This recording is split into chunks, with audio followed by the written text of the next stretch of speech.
जब बात आती है आपके घर के फ्लोरिंग की, तो आपके दिमाग में तीन ऑप्शन होते हैं, ग्रेनाइट, मार्बल और टाइल। अब इन तीनों के ही अपने अपने एडवांटेज है, पर इन तीनों में से सबसे बढ़िया विकल्प आपके घर के लिए कौन सा है, यह हम आज के वीडियो में देखेंगे। क्योंकि इस वीडियो में हम ये तो जानेंगे कि कौन सा मटेरियल स्ट्रांग है, किसकी लाइफ ज्यादा है, क्या एडवांटेज है, क्या डिसएडवांटेज है, पर इसके अलावा भी कुछ फैक्टर्स होते हैं जिनको कि आपको जरूर कंसिडर करना चाहिए जब भी आप अपने घर की फ्लोरिंग फाइनल करने वाले होते हो। तो उनके बारे में हम वीडियो के एंड में देखेंगे, जिससे कि आपको आपके घर की फ्लोरिंग को फाइनल करने में आसानी होगी। इसीलिए वीडियो का एंड पार्ट बिल्कुल भी मिस मत कीजिए। तो फ्लोरिंग में सबसे पहला ऑप्शन आ जाता है जो कि है ग्रेनाइट। अब ग्रेनाइट के बारे में क्या कहना, क्योंकि जो तीनों ऑप्शन हम यहाँ पर फ्लोरिंग के लिए देख रहे हैं, इनमें से सबसे मजबूत और टिकाऊ अगर कोई मटेरियल है तो वो है ग्रेनाइट। ग्रेनाइट एक इग्निस रॉक है, जिस कारण ये बहुत ही मजबूत मटेरियल माना जाता है। ये जो ग्रेनाइट होता है, जैसे कि मैंने आपसे कहा, बहुत ही हार्ड मटेरियल होता है। इस वजह से इसके जल्दी चिप्स भी नहीं निकलते हैं, और तो और ये जो ग्रेनाइट है, इसके ऊपर स्क्रैच भी आपको जल्दी विजिबल नहीं होंगे। इस वजह से हाईली ट्रैफिक वाले एरिया में भी आप इसका इस्तेमाल आराम के साथ कर सकते हो। ग्रेनाइट इतना ड्यूरेबल होता है कि जिस वजह से इसके ऊपर कोई हेवी लोड या फिर प्रेशर आता है तो इसका भी इसके ऊपर जल्दी असर नहीं होता है। और अगर हम बात करें वेदर की या फिर इरोजन की, तो ऐसी चीजों का भी इसके ऊपर जल्दी असर नहीं दिखाई देता है। तो ये बहुत ही इंपॉर्टेंट प्रॉपर्टी होती है ग्रेनाइट की। अब ग्रेनाइट का अगला एडवांटेज ये होता है कि ग्रेनाइट एक बहुत ही अच्छा हीट रेजिस्टेंट मटेरियल होता है। ज्यादा टेम्परेचर होने पर भी ग्रेनाइट के ऊपर इसका असर नहीं होता है। अगला एडवांटेज है ग्रेनाइट का, जो कि है केमिकल रेजिस्टेंट। बहुत सारे केमिकल, एसिड, अल्कलाइन, इन चीजों का ग्रेनाइट के ऊपर जल्दी असर नहीं होता है। इस वजह से इसे क्लीन और मेंटेन करना बहुत आसान हो जाता है। ग्रेनाइट जो है उसका वाटर एब्जॉर्प्शन बहुत ही कम होता है। इसका फायदा यह होता है कि इसके ऊपर जो दाग धब्बे होते हैं वो जल्दी दिखाई नहीं देते हैं, और पानी की वजह से आगे चल के आपका ग्रेनाइट जो है वो जल्दी डैमेज भी नहीं होता। और ग्रेनाइट में आपको बहुत सारे टाइप के शेड, कलर्स जो है वो भी अवेलेबल है। बहुत सारे डिजाइन जो है आप अपने चॉइस के अनुसार लगवा सकते हो। तो इतने सारे अगर ग्रेनाइट के एडवांटेज है, तो क्या कोई ग्रेनाइट के डिसएडवांटेज है? तो जी हाँ, अगर हम बात करें ग्रेनाइट के पहले डिसएडवांटेज की, जो आ जाता है कॉस्ट के रिलेटेड। ग्रेनाइट जो है उसका कॉस्ट इन तीनों मटेरियल में सबसे ज्यादा होता है। एक अच्छे क्वालिटी का जो ग्रेनाइट है उसका कॉस्ट जो है आपको 120 रुपए पर स्क्वायर फीट के आगे से ही शुरू हो जाता है। और ग्रेनाइट का कॉस्ट ज्यादा होने के कारण कभी कभी आपको ग्रेनाइट में फंसाया जाता है, जैसे कि ग्रेनाइट के ऊपर कलर कोटिंग की जाती है जो कि आगे चल के डल हो जाती है। ऐसी चीजों से अगर आप बचना चाहते हो और जानना चाहते हो कि क्या क्वालिटी चेक्स होते हैं ग्रेनाइट को चेक करने के, तो आई बटन में मैंने उस वीडियो की लिंक दी है, आप उस वीडियो को भी जाकर देख सकते हो। और अगर हम इसके लाइफ की बात करें, तो जैसे कि मैंने आपसे कहा कि ये एक इग्निस रॉक है, जिस वजह से इसकी लाइफ भी बहुत ही अच्छी होती है बाकी मटेरियल की तुलना में। अब फ्लोरिंग के लिए दूसरा ऑप्शन आपके सामने होता है, जो कि है मार्बल। अब मार्बल का सबसे पहला एडवांटेज तो आ जाता है, जो कि है उसका लुक।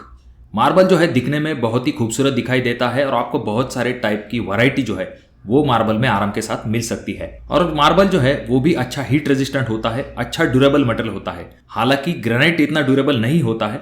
दूसरा एडवांटेज अगर हम देखें तो ग्रेनाइट से मार्बल का कॉस्ट थोड़ा सा कम होता है। मार्बल के अगर बेसिक रेट के बारे में हम बात करते हैं तो आपको 80 रुपए से आगे अच्छे क्वालिटी का ग्रेनाइट मिल सकता है। हालांकि मार्केट में सस्ते रेट वाले मार्बल भी अवेलेबल होते हैं, पर उनकी क्वालिटी कैसी होती है इसके बारे में आपको बताने की जरूरत नहीं है। आज भी अगर आप देखेंगे तो बहुत सारे घरों के फ्लोरिंग के ऑप्शन के लिए मार्बल को चुना जाता है। मार्बल के डिसएडवांटेज के बारे में अगर हम बात करते हैं तो यहाँ पर मार्बल के ऊपर जो स्क्रैच है वो जल्दी विजिबल हो जाते हैं। मार्बल की जो फिनिशिंग है वो आगे चल के डल हो जाती है, जिसके कारणवश आपको आगे चल के मार्बल को पॉलिश करवाना पड़ता है। मार्बल जो है इतना अच्छा एसिड रेजिस्टेंट नहीं होता है, जिस वजह से इसके ऊपर एसिडिक फूड के जल्दी दाग धब्बे दिखाई देते हैं। इसका वाटर एब्जॉर्प्शन फैक्टर भी ग्रेनाइट से ज्यादा होता है, जिसकी वजह से इसे क्लीनिंग और मेंटेन करना थोड़ा सा मुश्किल हो जाता है। अब अगर हम तीसरे और आखिरी विकल्प के बारे में बात करें, जो कि है टाइल, तो टाइल का सबसे बड़ा एडवांटेज ये आ जाता है, जो कि है कॉस्ट। इन तीनों ही मटेरियल में सबसे कम अगर आपको किसी चीज का कॉस्ट आता है तो वो है टाइल। न सिर्फ टाइल का कॉस्ट कम आता है, बल्कि इसका फिटिंग का चार्ज भी कम होता है। जैसे कि आपको अच्छी क्वालिटी की टाइल जो है वो 40 से लेके 60 रुपए पर स्क्वायर फीट के हिसाब से आपको आराम के साथ मिल सकती है। और इसका जो फिटिंग का चार्ज होता है वो 12 से लेके 15 रुपए पर स्क्वायर फीट के हिसाब से होता है। टाइल जो है वो मैन मेड प्रोडक्ट है, इस वजह से आपको बहुत सारे टाइप के डिजाइन पैटर्न जो है वो टाइल में मिल जाते हैं। और टाइल के बहुत सारे टाइप्स भी होते हैं, जैसे कि सिरेमिक टाइल, विट्रीफाइड टाइल। अब यहाँ पर अगर हम टाइल के डिसएडवांटेज के बारे में बात करें तो टाइल की जो स्ट्रेंथ या फिर ड्यूरेबिलिटी होती है वो मार्बल या फिर ग्रेनाइट इतनी नहीं होती है। टाइल की जो लाइफ होती है वो ग्रेनाइट या फिर मार्बल इतनी नहीं होती है। टाइल की लाइफ हम 15 से लेकर 20 साल तक कंसिडर कर सकते हैं। आगे चल के 1-2 साल बाद अगर आपके टाइल के ऊपर कोई क्रैक आ जाता है या फिर कोना टूट जाता है, ऐसे समय में उस तरह की टाइल वापस से आपको मिलना बहुत ही मुश्किल हो जाता है, क्योंकि मार्केट में हर 6-7 महीने बाद टाइल के पैटर्न्स और डिजाइन जो है वो चेंज होते रहते हैं। तो अब हमने इन तीनों के ही एडवांटेज और डिसएडवांटेज देख लिए हैं। तो आपके घर के फ्लोरिंग के लिए सबसे बढ़िया विकल्प कौन सा रहेगा? अब इस सवाल का जवाब डिपेंड करता है कि आप कौन से पर्पस के हिसाब से अपने घर के लिए फ्लोरिंग लगवा रहे हो। अगर आप लॉन्ग लाइफ या फिर ड्यूरेबल मटेरियल चाहते हो तो आपके घर के लिए सबसे बढ़िया विकल्प आ जाता है, जो कि है ग्रेनाइट या फिर मार्बल। पर यहाँ पर इन दोनों का ही कॉस्ट जो है वो बहुत ही ज्यादा चला जाता है अगर हम टाइल से कंपैरिजन करते हैं। तो अगर आप अपने घर के फ्लोरिंग के लिए ग्रेनाइट या फिर मार्बल की तरफ जाते हो, ऐसे समय में आपका जो फ्लोरिंग का कॉस्ट है वो टाइल से डायरेक्टली 2 गुना हो जाता है। फॉर एग्जाम्पल के लिए अगर आपको टाइलिंग वर्क करने के लिए 1 लाख रुपए तक खर्च आने वाला है, ऐसे जगह पर अगर आपने ग्रेनाइट या फिर मार्बल का इस्तेमाल कर लिया तो आपको 2 से 2.5 लाख रुपए तक खर्च आ सकता है। तो आजकल सबसे ज्यादा अगर फ्लोरिंग के लिए कोई मटेरियल इस्तेमाल किया जाता है तो वो है टाइल। इसका सबसे मेन कारण यह है कि टाइल में बहुत सारे टाइप्स की वैरायटी अवेलेबल है। टाइल लगवाने का जो कॉस्ट है वो इन तीनों ही ऑप्शन में सबसे कम है।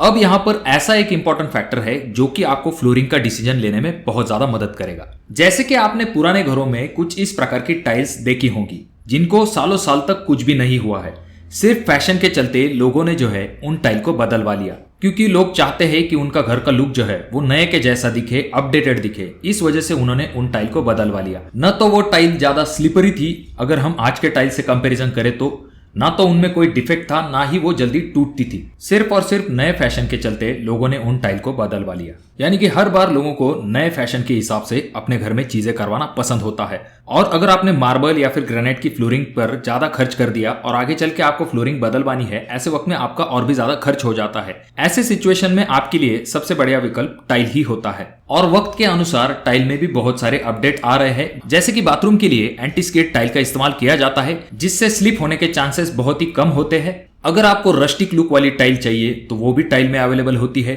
अगर आपको ग्रेनाइट या फिर मार्बल जैसी डिजाइन टाइल के ऊपर चाहिए तो वो डिजाइन भी आपको आराम के साथ मिल जाती है। या फिर कारपेट की स्टाइल वाली टाइल भी अवेलेबल होती है। और तो और जो वुडन टाइप की टाइल अगर आपको लगवानी है तो उस तरह के डिजाइन पैटर्न्स भी आपको टाइल के ऊपर अवेलेबल होते हैं। अब जिस तरह से कॉस्ट की वजह से टाइल एक बढ़िया ऑप्शन आ जाता है फ्लोरिंग के लिए, उसी तरह से आपको ग्रेनाइट को पूरी तरह से अवॉइड नहीं करना चाहिए। आपका जो किचन प्लेटफॉर्म होगा वहां पर आपको खास करके ग्रेनाइट का इस्तेमाल करना चाहिए। पहली चीज ये मजबूत होता है, हीट रेजिस्टेंट होता है, स्क्रैच का इसके ऊपर जल्दी असर नहीं होता है। इसी वजह से ये एक आइडियल पत्थर बन जाता है आपके किचन काउंटर टॉप के लिए, क्योंकि न तो वहां पर आपको दाग की चिंता करने की आवश्यकता होगी, ना तो किचन के ऊपर जो स्क्रैचेस आते हैं या फिर कोई दाग धब्बे होते हैं, ऐसी चीजों की आपको चिंता करने की बिल्कुल भी आवश्यकता नहीं होती है। और तो और आप अपने डोर फ्रेम या फिर आपकी जो विंडो फ्रेम होती है वहां पर आप ग्रेनाइट या फिर मार्बल का आराम के साथ इस्तेमाल कर सकते हो। इस तरह से अगर आप टाइल, ग्रेनाइट और मार्बल का कॉम्बिनेशन सही से करेंगे तो इससे आपके घर का लुक भी अच्छा दिखाई देगा और आपके पैसे भी बच जाएंगे। तो आप अपने घर के लिए कौन सी फ्लोरिंग लगवाना पसंद करेंगे और क्यों,